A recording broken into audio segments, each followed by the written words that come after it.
तो sleeping master की इस शुरुआत वहीं से होती है जहां पिछले एपिसोड में हम लोग को देखा गया था अपना गोचेन जंग को बचाने के चक्कर में एक फेटल ब्लो अपने ऊपर ले लिया था, जिस चीज को देख के अब इस तरफ अपने जंग को बेहद ही गुस्सा जाता है, जिसका मतलब देख रहे हो उसके आंखें एकदम लाल हो गया है और वो अपने एजरगस्ट को इस एसासिन लेडी का काम निपटा देने के लिए बोलता है। लेकिन अब उस तरफ अपनी एसासिन लेडी फिर से एक और बार अपने न्यूटोनो की मदद से अपनी जंग के ऊपर वार करता है, लेकिन इस हमले के बहुत सारे किलो को अपना जंग रिचुअल पर अटैचमेंट की मदद से अपने हाथों में ले लेता है। तो अब इस चीज को देख के एक और बार अपने एसासिन लेडी हैरान हो जाता है और उसी मौके के साथ साथ अपने एजरगस्ट उसके सारे ब्लड वाले हाथों से इस एसासिन लेडी का काम निपटाते हुए कहता है कि तेरे को तभी मर जाना चाहिए था जब मैं तेरे को ना इसलिए मारने की कोशिश कर रहा था। तब इसी सीन के बाद अपनी एसासिन लेडी को अपने एजरगस्ट के वो ब्लैडी डोमेन में दिखाया जाता है, जहाँ पे अपने जंग को वो जब देखता है तब अपने जंग उसे बोलता है कि वो जो मूव उसने चलाना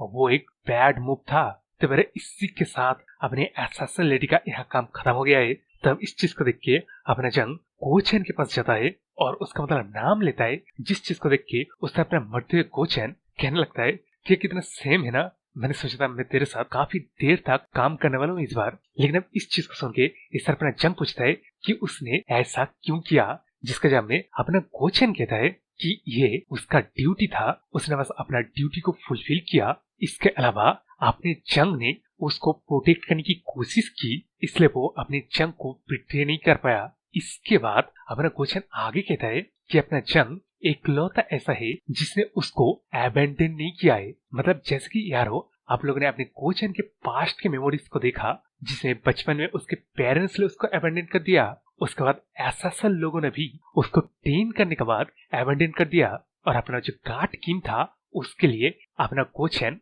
एक यूज एंड थ्रो वाला टूल ही था बस। तब स्टोरी में आगे अपना गोचेन कहता है कि इन दी एंड उसे एकलौता ऐसा बंदा मिला जिसने उसको एबेंडन नहीं किया, तो वो हैप्पी है। ये बोलते है फाइनली अपना गोचेन मर जाता है। देवर इस चीज को देख के अपने जंग के आंखों में दुख सा दिख रहा था यार, मुझे पता नहीं कि यार यह वो रो नहीं रहा था, इसके अलावा फुल्ली एक्सप्रेशन को दिखाया नहीं गया है, लेकिन आंखों से दिखने में ऐसा लग रहा था कि अपने जंग को एक लॉस्ट सा फील हो रहा है। लेकिन अब इस चीज को हटके अपनी जंग के पीछे से अपने एसासिन लेडी उठ के कहता है कि क्या अपना गोचेन मर गया, जिस चीज को देख के आप लोग की समझ में आ गया और अपने जंग को भी समझ में आ गया कि इस एसासिन लेडी के बॉडी को अपने एजरगस्ट कंट्रोल कर रहा है। लेकिन फिर भी यह अपना जंग पूछता है कि तू वो एसासिन लेडी नहीं है, जिस चीज उनके जैसे का मतलब दिख रहे हो अपने एजरगस्ट अपने जितना बड़े इस एसासिन लेडी के संतरे तो नहीं है, लेकिन फिर भी उन एसिडो को दिखाते हुए कहता है कि उतना भी बुरा नहीं है, तूने एक ही नजर में मेरे को पहचान लिया, वैसे मेरे को बड़ा ही पसंद है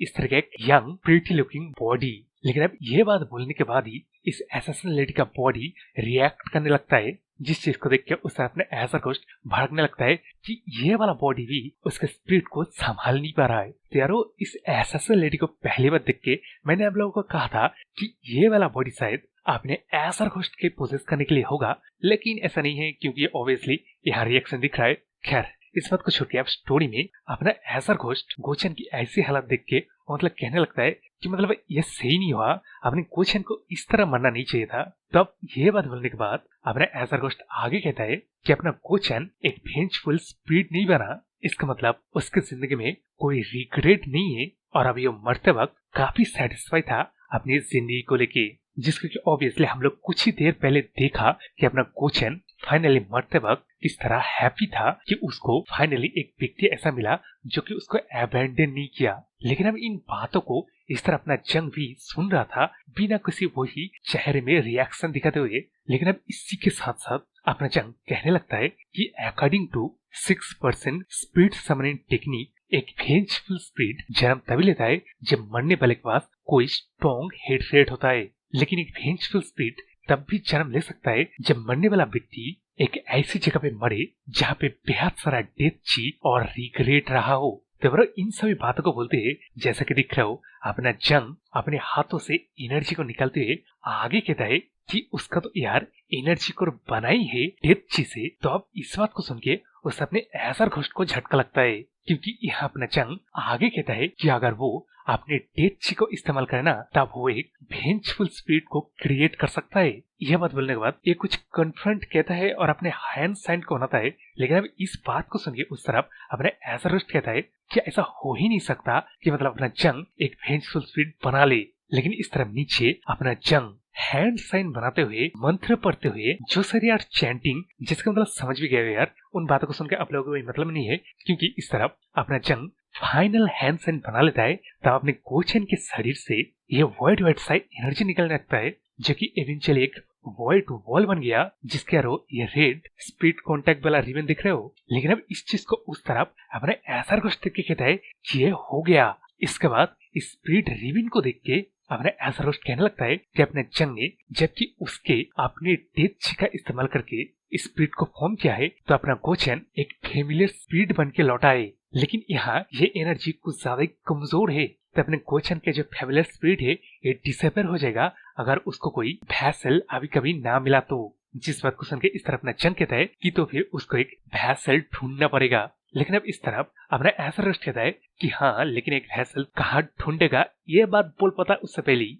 अपने ऐसा रोस्ट समझ आ जाता है कि अभी अभी मरा अपने ऐसा लेडी जिसके बॉडी को अपने ऐसा रोस्ट कंट्रोल कर रहा है, ये तो मतलब एकदम परफेक्ट कैंडिडेट है ना। तो फिर इसी के साथ हम लोग हमारे गोचन को देखे जाता है, जो कि अपने मन में सोच रहा है कि मैं तो मर गया था ना, नहीं मैं मरा हूँ कि नहीं, यहाँ पे मेरा कॉन्शियसनेस मिटते जा रहा है, मैं कुछ ज्यादा ही पावरलेस फील कर रहा हूँ। इसके बाद अपना गोचन आगे सोचता है कि मैंने इतना ज्यादा हार्ड ट्राई क्यों किया, मतलब उसको पता था कि वो एक दिन मरेगा इस तरह से। लेकिन इसके बाद अपना गोचन आगे सोचता है कि ये इतना भी बुरा नहीं था। तो यहाँ इसी सोच विचार के बीच अपने गोचन को एक आवाज आता है, जिस आवाज को अपने जंग ने दिया था, यानी कि अबे गार्ड गोचन उठ उठ। तो वहाँ इनर वर्ल्ड से बाहर जैसे दिख रहा हो, अपने गोचन को होश आने के बाद ही वो कहता है कि क्या मैं जिंदा हूँ। लेकिन अब इस चीज को देख के अपना द गोड द चैट एक मरे हुए बंदे को जिंदा करके फैमिली स्पिरिट बना के एक बॉडी में डाल के कहता है कि गडगोचन यहाँ आ और मेरी बात जरा ध्यान से सुन। मैंने मेरे डेथ का इस्तेमाल करके तेरे सोल को इस रैम में होल्ड कर लिया,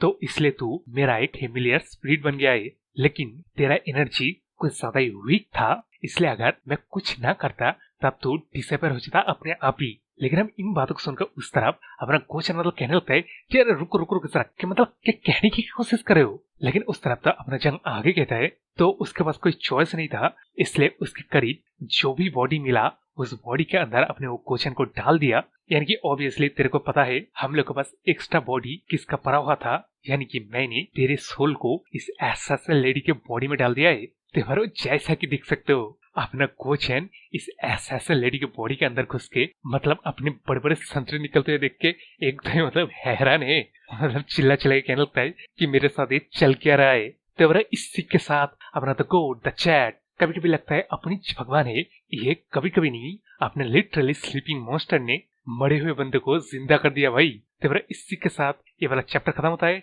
और यारो राइटर अब ना छोटे छोटे चैप्टर बना रहा है, तो वीडियो भी छोटे छोटे ही बन रहा है, लेकिन फिर भी चैनल को सब्सक्राइब कर लीजिए और भी इस तरह के मानवा पाने के लिए, और लाइक शेयर कमेंट तो सबसे करना। बाय।